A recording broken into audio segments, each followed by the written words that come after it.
I gave up Apple's most powerful iPhone, the 16 Pro Max, for this, the new iPhone 16e.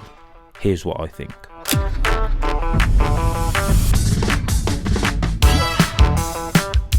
The iPhone 16e is clean, minimal, and feels every bit like a modern iPhone. I went for the white version, but it also comes in black if you prefer something a bit stealthier. With its matte back and aluminium sides, fingerprints are basically a non-issue, and the whole phone feels solid.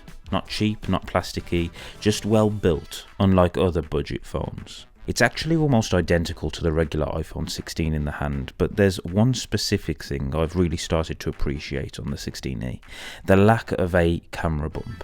Thanks to the single lens setup, this phone barely wobbles when it's on a table. I've missed that. Most modern iPhones rock around like a seesaw on a flat surface, but not this one. It's such a small thing, but it makes such a difference to someone like me who doesn't always use a case. Now, the display. This is where you're reminded it's not a Pro model. It's still a good screen, bright, sharp, and totally usable day to day. Colours pop, text is crisp, and it holds up just fine in direct sunlight, but it's 60Hz. It's surprising to me that in 2025 we are still getting 60Hz displays on brand new iPhones. I don't fully understand why Apple are still doing this. They clearly have the tech. Promotion on the Pro models looks and feels amazing, so to still hold back here feels like a strange cost-saving move. Despite that, here's the part that really confuses me with the 16e.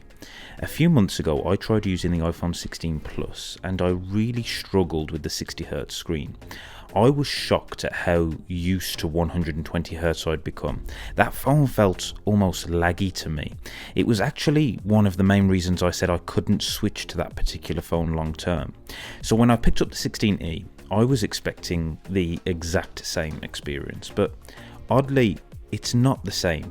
At least that's what I think. Yes, it's still 60Hz, and no, it's not as smooth as my 16 Pro Max, but weirdly it feels slightly better than the 16 Plus, more usable. I don't know if it's just in my head or maybe the display tuning is slightly different, but something about the 16e doesn't feel as choppy as the 16 Plus did to me. It's not perfect, and if you're coming from a Pro model, you will still notice the drop in refresh rate, but I found it surprisingly tolerable, more than I thought I would. So while it's definitely a compromise, it's one I've been able to live with, and that's not something I expected to say going into this. There's also no dynamic island, and while I don't think it adds a ton of actual value, I do kind of miss it. Not because I need it, but because I love the dynamic island. It's one of those Apple features where hardware and software just feel beautifully integrated. It's cool, it looks great, and I'll admit, I do enjoy having it. And then there's MagSafe, or the lack of it. This might be a big deal for some people, but for me personally, it hasn't really affected how I use the phone. I usually charge with a wired cable anyway. The only time I've really missed MagSafe is when I've tried to attach accessories, things like wallets or magnetic stands I still have lying around from previous iPhones. That said, it's not a hard problem to solve.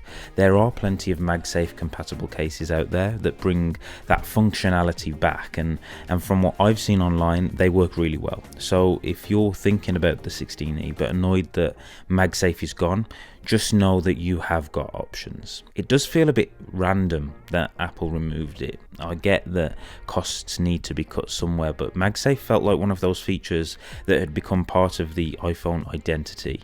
Still, for how I use my phone day to day, it hasn't been a major loss. The final difference you'll notice with the design is the missing camera button, but honestly, I didn't care. If you've seen my iPhone 16 Pro review, you'll know I found that button kind of pointless. It felt like a feature added just to justify calling the phone new, not because it actually solved a problem. So I don't think 16e users are missing out here at all. Performance wise, the iPhone 16e has been surprisingly solid.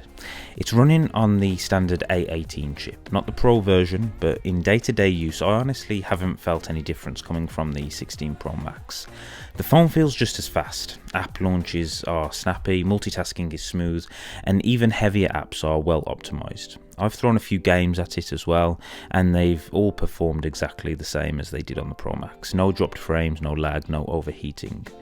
If you're worried about the performance because it's the budget model, don't be. Unless you're doing super high-end workflows or you really need that extra GPU core from the Pro chip, this phone will handle everything you throw at it without breaking a sweat. Apple have also brought Apple Intelligence to this iPhone, which is supposed to be one of the standout features when purchasing this device and something that older variants don't offer. For me, this should not be a reason to purchase this iPhone, or any other for that matter. Apple Intelligence is something I don't really make use of. I've said this in previous videos, my action button takes me straight to ChatGPT whenever I need to use AI. Outside of that app, I haven't really felt the benefit of the latest Apple Intelligence features.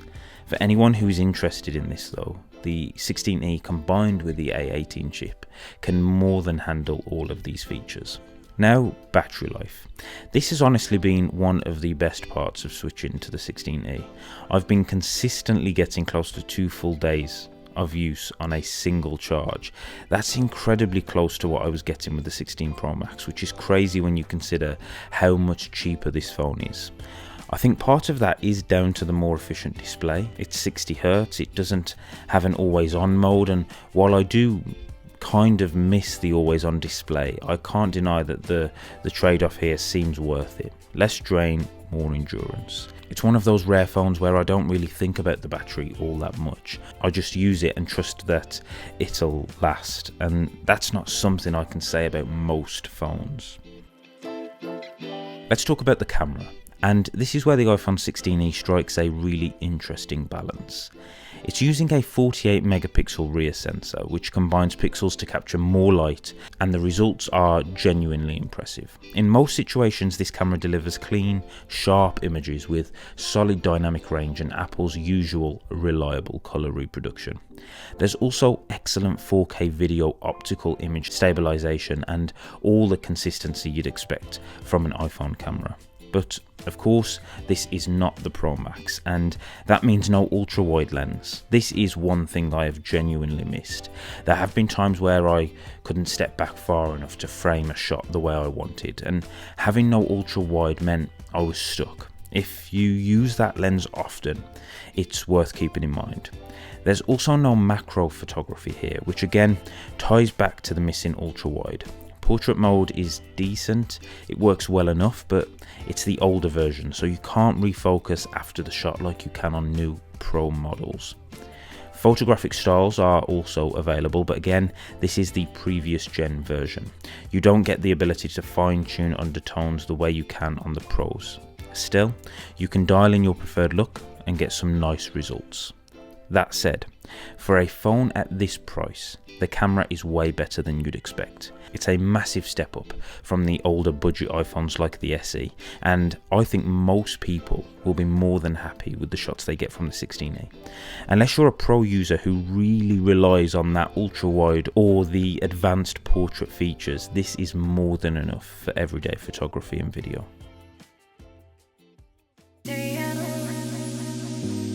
I bought the iPhone 16e fully expecting to make a video about how much of a waste of money it is, but after using it for a couple of weeks, I've come away genuinely surprised.